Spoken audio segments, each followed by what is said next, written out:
Funding for Bloomberg Information Television is provided by the Chicago Board Options Exchange, providing better opportunities for informed investors.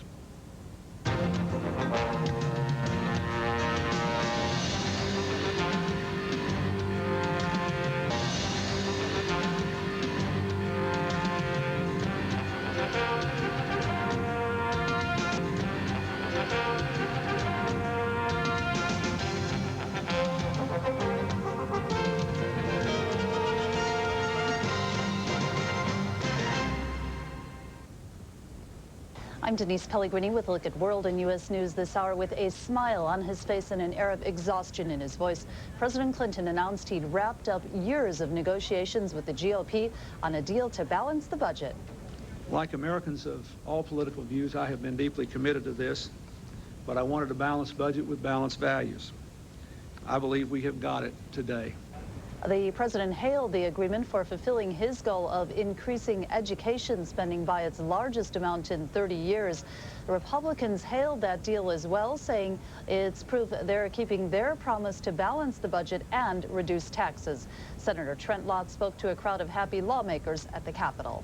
Under this budget agreement, official Washington must learn to make do with less, while Americans will keep more of what they earn, and they will be able to save it and invest it in their own families. Families with children will finally get that child tax credit that they have been waiting for, so that they can do more on their own for their children. House Speaker Gingrich spoke up as well, saying it was a historic day. Turning now to the nuts and bolts of the plan, it calls for the deficit to be wiped out by the year 2002. It will do that by slashing Medicare's soaring costs, while at the same time preserving a cherished program for the elderly. Numerous spending programs will also see their annual budgets reduced. For the working American, the plan fulfills the GOP's long-held promise of a $500 per child tax credit. It also gives families a tax break for sending their children to college and reduces the amount of tax investors pay when they sell their stocks and bonds. That deal comes after 4 weeks of intense negotiations, but why did it happen now? Bloomberg's political reporter John Wardock looks at that part of our story.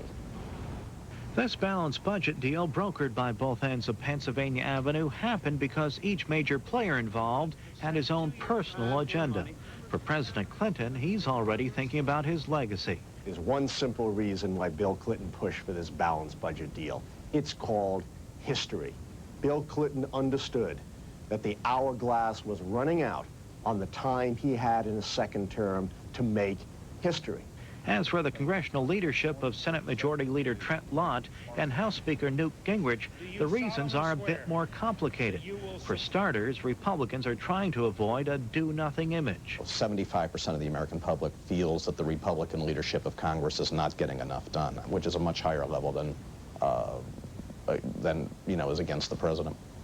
Personally, Lott is still trying to establish himself as the Senate's top Republican after serving in Bob Dole's shadow for several years, while Gingrich is still trying to rehabilitate himself after his ethics reprimand and unprecedented fine.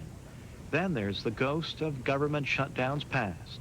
I really believe that Republicans are so fearful of another government shutdown like we had in 1995 that they're virtually willing to do anything to make any kind of capitulation to the White House to avoid that shutdown. And one more factor prompting this budget deal was timing. With Senator Fred Thompson expected to start in the next few weeks, his hearings into the campaign finance flap at the White House, there's a feeling negotiators had to strike a deal now, or risk having their efforts get bogged down in the partisanship that's expected to surround Thompson's hearings. John Wardock, Capitol Hill. In other news, next stop for the First Lady and the Whitewater prosecutors, the Supreme Court. An appeals court has ruled the White House has to hand over notes of conversations between Hillary Rodham Clinton and presidential lawyers. The White House quickly announced it would appeal that ruling. Mrs. Clinton had won a lower court ruling arguing those notes were protected by attorney-client privilege. The appeals ruling rejects that argument. The White House has said it's fully cooperating with the Whitewater probe, but has withheld 9 sets of notes. They involve Mrs. Clinton's activities after the death of White House lawyer Vince Foster and the handling of her law firm billing records. In the trial of Timothy McVeigh, prosecutors focused on placing McVeigh and co-defendant Terry Nichols in Kansas and linking them to the purchase of fertilizer. One government witness said he made two 2,000-pound purchases of ammonium nitrate fertilizer to a man named Mike Havens about 6 months before the bombing. Prosecutors say the receipt from one of those purchases was found in Nichols' home after his arrest, and they say McVeigh's fingerprint was on that receipt. Also on the stand, a Kansas rancher who once employed Nichols testified he saw McVeigh with his former ranch hand on several occasions in 1994. Timothy Donahue says when Nichols quit his job, he said he was leaving because his friend McVeigh could pay him twice as much money. The government alleges the two defendants stole explosives from the ranch as part of their plan to bomb the Oklahoma City Federal Building. Meantime, a militia leader sympathetic to Timothy McVeigh has been ordered held without bail on weapons charges in Colorado. So will two other men arrested Thursday in a Denver suburb.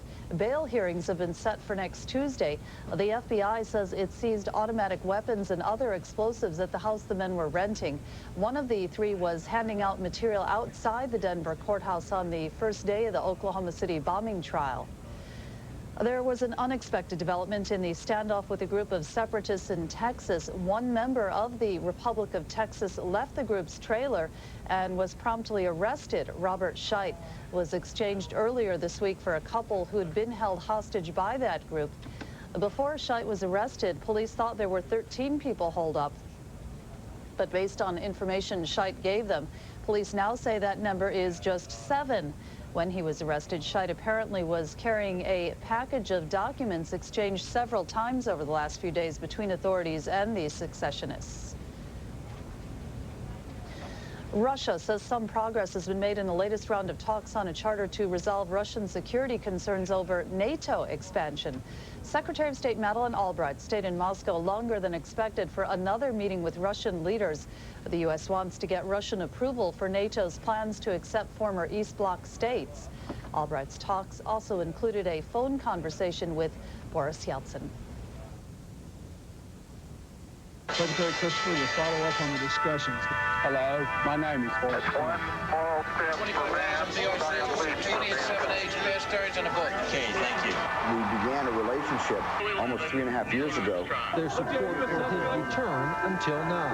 And is that a good market by these 7 age?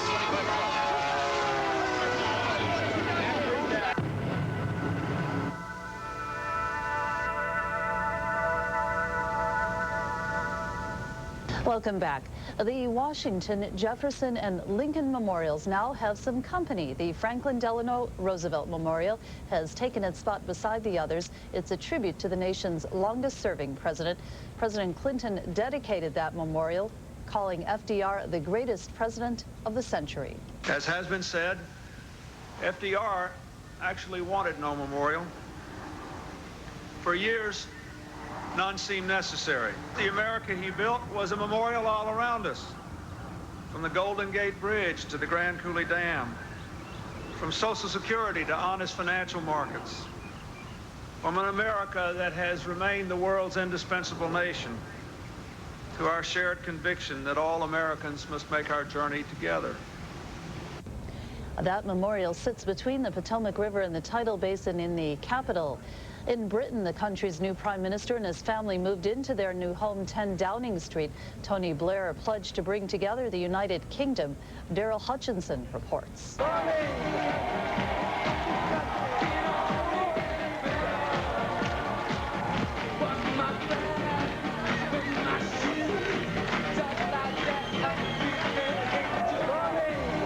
are now today the People's Party.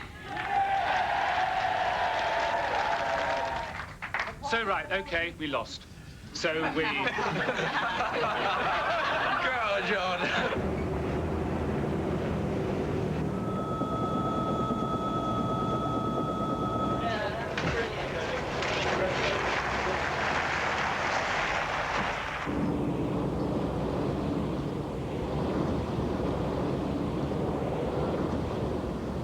When the curtain falls, it's time to get off the stage.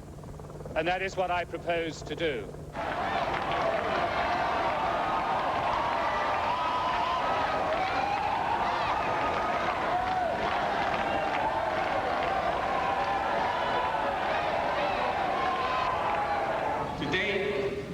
enough of talking.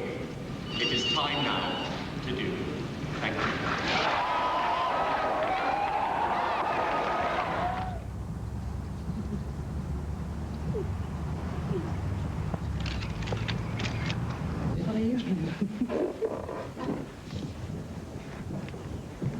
You just follow the camera, that'd be the best thing to do.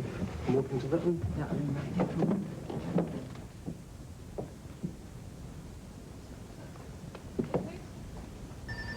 That was correspondent Daryl Hutchinson reporting in New York. I'm Denise Pellegrini. This is Bloomberg Information Television.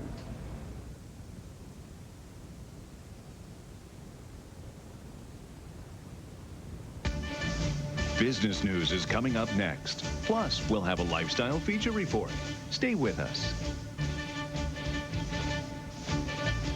With business news, I'm Jackie Jowers. There was no shortage of news for Wall Street investors to respond to in Friday's session. Investors got it all from all sides. A balanced budget agreement between the White House and Republican leaders, and an extraordinary unemployment report which showed the jobless rate at its lowest point in a quarter century. The Dow responded with a rise of 94 points, or 1.4%, to put it within about 15 points of its all-time high. The Nasdaq soared over 34 points, or 2.7%, for its best one-week gain in more than 9 years.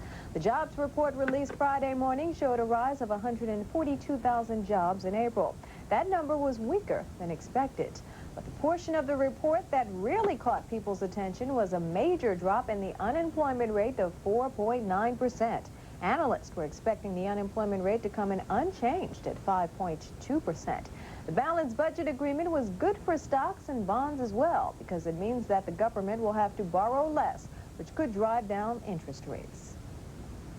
The next big legal ruling for the tobacco industry will probably come next week. A Florida jury hearing a smoking suit against RJR Reynolds heard closing arguments today. The jury will decide whether the company hid the health dangers of smoking and whether it should have made a safer product. The lawyer for deceased smoker Jean Connor is asking the jury to award her estate $5 million in punitive damages. Analysts say that if the industry loses, it will face intense pressure to settle the smoking lawsuits that have been filed by 25 states and hundreds of smokers. Shares in the Novellus Systems chip company soared in Friday's session on hope that it will settle its patent infringement claim with Applied Materials.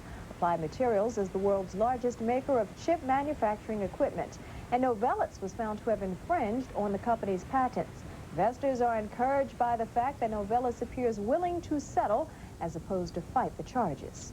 And its shares rose almost 7 points on the day, or 11%. A spokesman for the union that's striking against Goodyear says any talk of an agreement being close at hand is pure speculation. The two sides met in Cincinnati amid hopes for an agreement to end a 13-day-old strike. About 12,000 workers from 7 states walked out on the company last month. The dispute has focused on job security, wages, and contract expirations.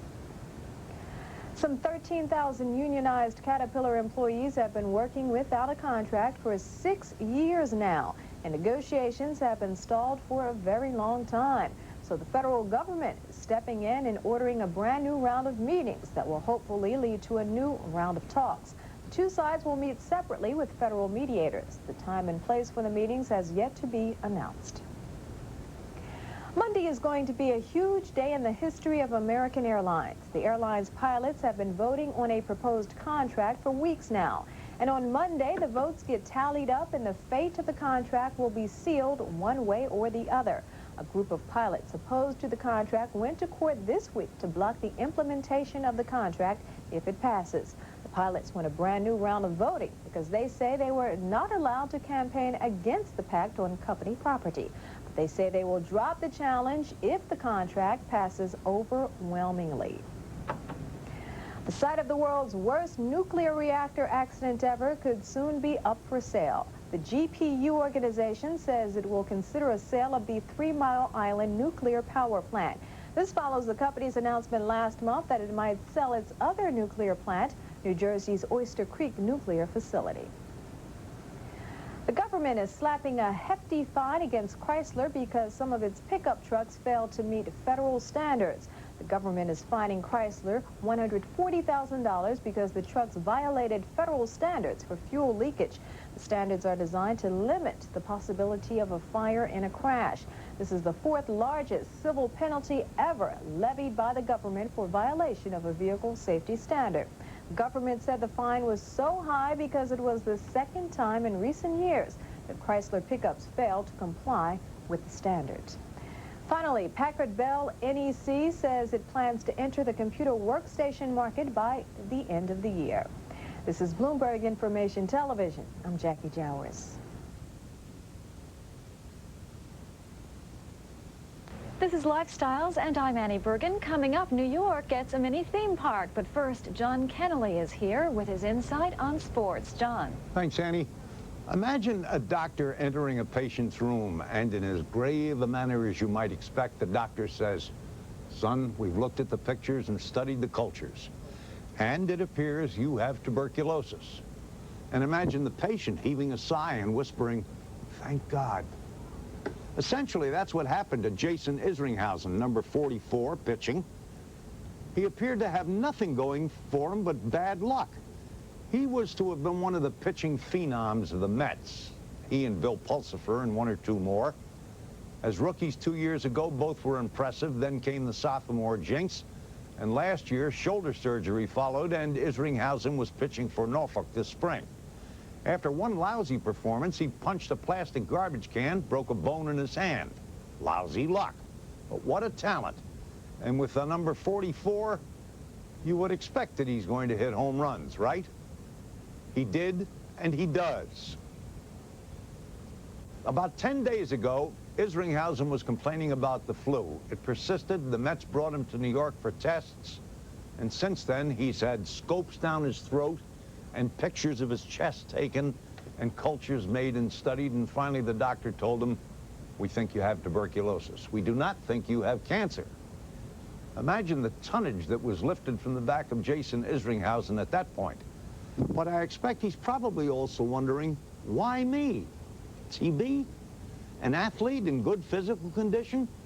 And the diagnosis is TB. Now, an athlete can understand if he breaks his ankle jamming it into a base.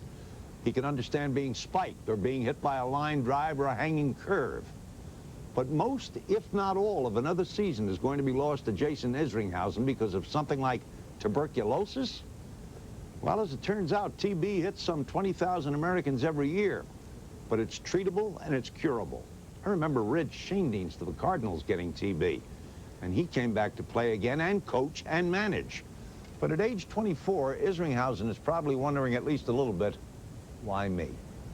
For the rest of the Mets, there's been a huge sigh of relief. They, like most of us, feared the worst and hoped for better, and we got it. But the rest of the Mets are going to be grousing before too long. Tuberculosis is a contagious disease. Any one of them who's come in contact with Jason Isringhausen lately will have to undergo skin testing.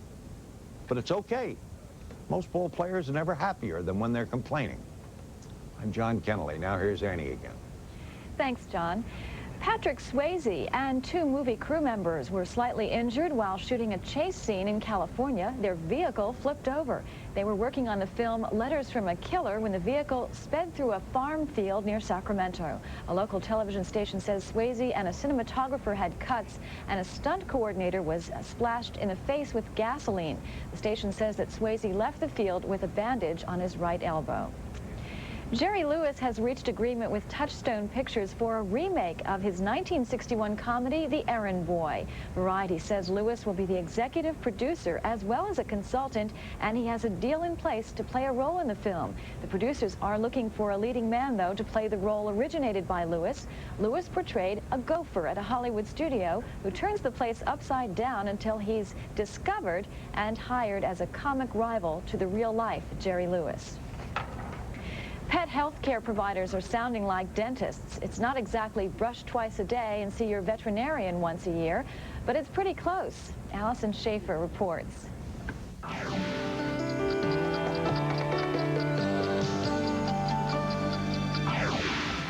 Back this way. Come on. Good girl. Most pet owners take their dog or cat to the veterinarian once a year for shots and a checkup. but the experts say it's a good idea to go more often. Our animal companions can't tell us when they are injured or ill, and that's why it's important to see your veterinarian once and preferably twice a year. So oftentimes in cats, we can feel any kind of cancer or growth inside their abdomen long before they've shown any signs of symptoms. And watch your nose just a little bit. Your veterinarian can be a great source of information on products and procedures that can improve your pet's life and yours too. And your vet can give tips on how best to train your cat or dog, come here sunshine, and give advice on behavioral problems. That's Lifestyles. I'm Annie Bergen.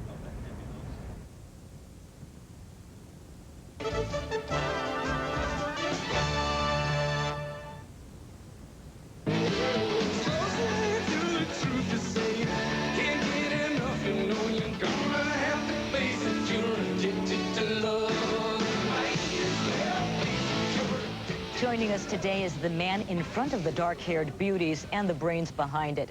It's great to have you here with us, Robert Palmer.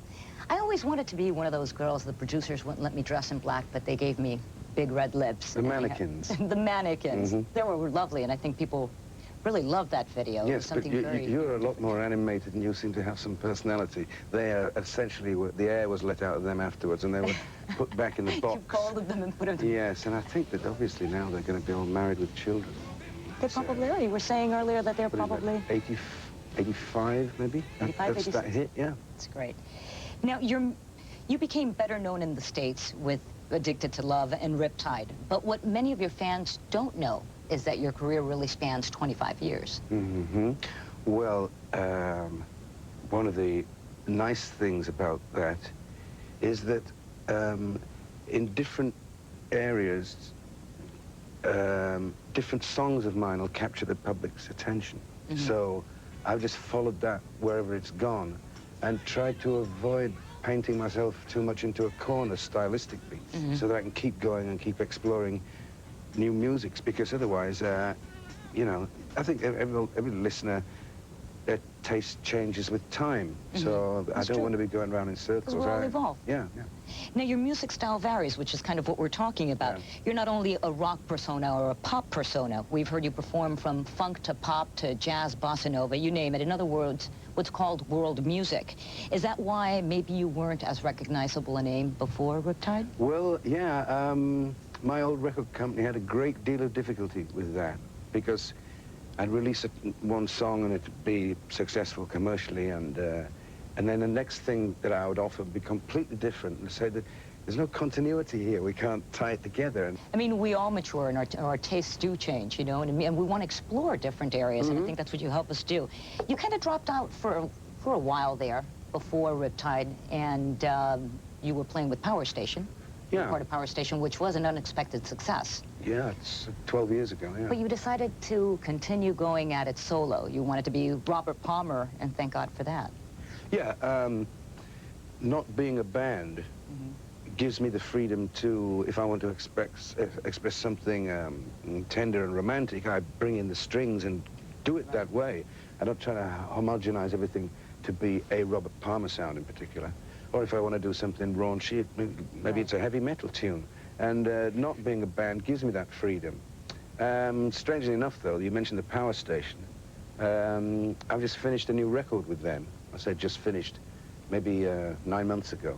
Mm-hmm. And I'm back off tour from Japan and Germany. Right. And we've just found a release here in the States on the same label, Guardian, that my new collections the new one, I want to bring this up, which is the very best of, which kind of like gives us an idea of, you know, just strings it all along for us, and you've got that wonderful cut, Respect Yourself, which is really fabulous. I like the video for that myself, yeah. Still dark-haired beauties. If you don't respect yourself, ain't nobody gonna give a good yourself. One last question. And that's about the environment. You're obviously very concerned, because you've just recently taken part in Earth Day. Tell us about that. Well, it was sort of like a royal command. You know, they called me up and asked me if I would be involved and sing some songs. And as a rule, I often find celebrity participation in certain things often monumentally inappropriate. But when it comes to Earth Day, I mean, do we know anybody that's anti-Earth Day? Right. You know, let it all go to hell. I don't think so. It's a universal thing, and there's no posturing or politics about it. So it was like, can you make it? Can you do it? Right. And, yeah. It's kind of like a duty or an obligation for all of us to participate. And, whichever way we can. as I say, I love to sing, so it's just like, sure, I'll fly over there and do a show for 100,000 folks. It's fantastic. Our time is up. I thank you very much. That was Robert Palmer, and I'm Mary Arda.